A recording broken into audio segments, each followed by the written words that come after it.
and Chapter 3 of Llama Pajamas. Never let a llama loose. 10 days later, we were in the great outdoors driving to our llama orientation session. That's sort of when they teach you all about the llamas, I suppose. Orientation is when you would be taught about something or get to know something, learn about it a little bit better, how to care for it, how to handle it. We've been driving since dawn. I had to admit that so far Colorado was pretty wonderful, and that is a state in the United States, and it has beautiful, beautiful mountains. I don't know, yeah. The smell of pine trees, the sound of rushing water in the streams, the sight of the snow-covered mountains sparkling in the pink colors of early morning. "Oh, the bear went over the mountain," Dad sang, his elbow resting out of his open window. Mom turned the car into a gravel driveway next to a big sign that read, "Llama Wilderness Trekking. Come in and visit. You hear?" There was a llama's head carved on the sign with the skinny ears perking up over the top edge. "What an adorable sign," Mom exclaimed. Dad hopped out of the car and Mom took his picture. That was our very first llama picture. We rolled on into the driveway. Mom stopped the car in front of a pen with 3 llamas.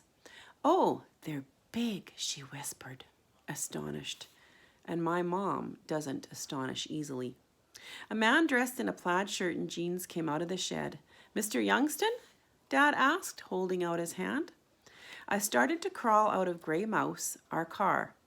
We had one of those tiny 2-door types, and I shared the back with the cooler, so it was a tight squeeze.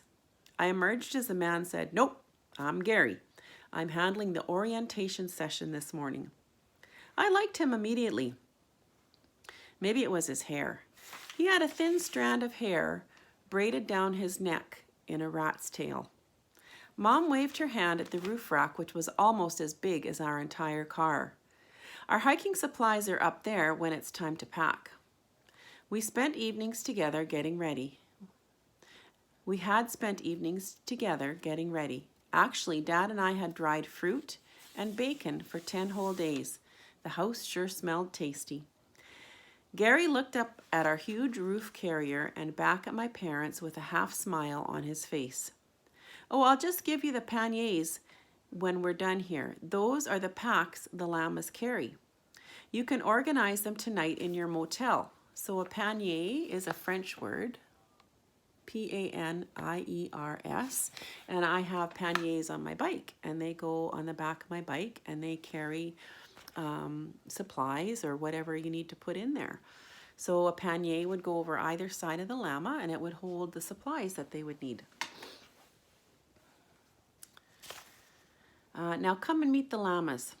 I skipped toward the nearest llama, a white one whose brown head seemed to reach halfway to the sky.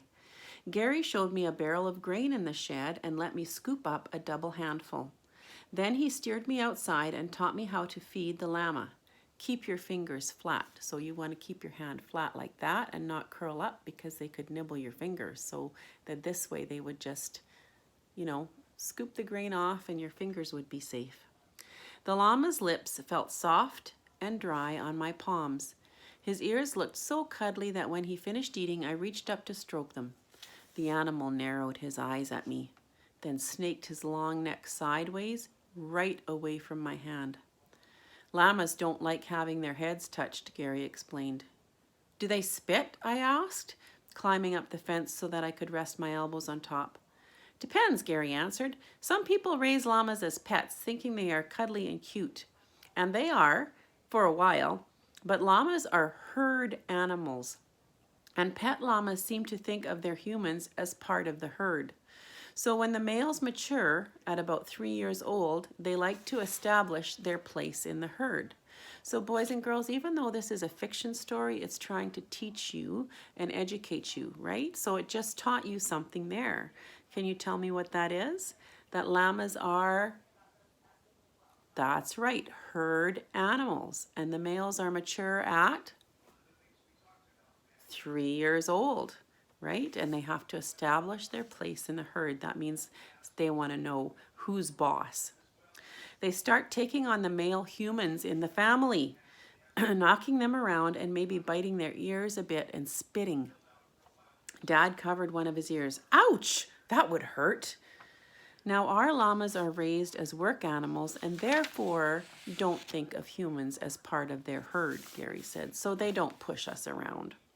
He ruffled my hair. You don't need to worry about them spitting at you. That's a relief, I answered. After that, Gary started teaching Mom and Dad how to tie knots in ropes. He sent me inside to grab some cookies, and when I came back out, Mom was already biting her lower lip. What do you think that means? There are only 2 rules, Gary was saying. Number 1, never let a llama get loose. Number 2, a loose llama on a rope is easier to catch than a loose llama without a rope. That sounded simple to me. Mom laughed, or perhaps she choked. Surely the llamas never get away? Oh, it's happened, ma'am, Gary replied. That gave me a twisty feeling in my stomach. I get those funny feelings sometimes, and I never know quite what they mean until later. Bring on the llamas, Dad exclaimed. Gary gave a thumbs-up signal and led my parents on to 2 llamas standing nearby. I sat down on a hill to eat my applesauce cookies. There were llamas as far as I could see. Big llamas and little llamas, over 100 of them in pens in the fields.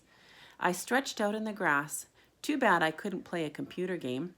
I already missed Molly, or should I call her Computerina? Dad groaned as he tried to halter his llama. The clouds seemed closer up here in the mountains. I found a wolf in the clouds, or maybe it was a moose. I hardly even heard Gary's long speech about saddling the llamas and how to pack their panniers. There's the word again. See that? P-A-N-N-I-E-R-S. I don't know if it's backwards in your video, but we'll see. Come on, Milkshake, Dad called. It's time to take our practice hike. Dad finally had a llama following behind him on a rope. So did Mom. That surprised me. I could tell Mom wasn't pleased, but she looked determined. We headed up the hillside behind the ranch. Mom's llama let me pat his shoulder as I passed. He wore a saddle with a big bag attached to one side. The bags must be the panniers. My hand sank into the llama's thick fur. His name was Compo. Compo looked down his long nose at me, pardon me, rather like a king. We're going to be together a whole week, I whispered. Are we going to be friends? He certainly had a great name. Compo reminded me of Computer, of course. I tromped after Gary, watching his rat's tail bounce around on his neck. Halfway up the hill, Mom said, What about bears? Don't worry, Gary answered. If a bear ever comes into camp, the llamas will scream the most awful scream you've ever heard. Scares the bears right off. Usually. He crossed a little stream. I hopped from rock to rock. Dad had to tug his llama over the stream. Gary waited just ahead. Suddenly, he called out to my mother, Remember, Elizabeth, hold that rope up closer to Compo's head when you enter the stream. Some llamas... He never got to finish his sentence before Compo gathered his feet back under him and leapt over that stream just like a giant deer. Mom's arm jerked up and she sailed into the air with him. You should have seen the expression on her face. Mom's eyes were as wide as eggs and her mouth hung open in an O. Her hair flew straight out behind her. The llama landed on the near side of the stream right beside me. Mom's feet came down with a splash and she fell face first against the llama's neck. You all right, Elizabeth? Gary asked. Compo was one of our stream hoppers. Mom's face had turned bright red. She rubbed her nose. I could tell Dad wanted to go to her, but he had hold of a llama too. And the very first rule was that Dad couldn't let go of his llama, not for any reason. Gary turned and kept hiking. What in the world have you gotten me into, Harold? Mom snapped. My mom is always polite, yet I had the sinking feeling that if I hadn't been there, she might have said something much, much worse. And that is the end of chapter 3. And I would like to say hello to Heidi. Look at Mom's face.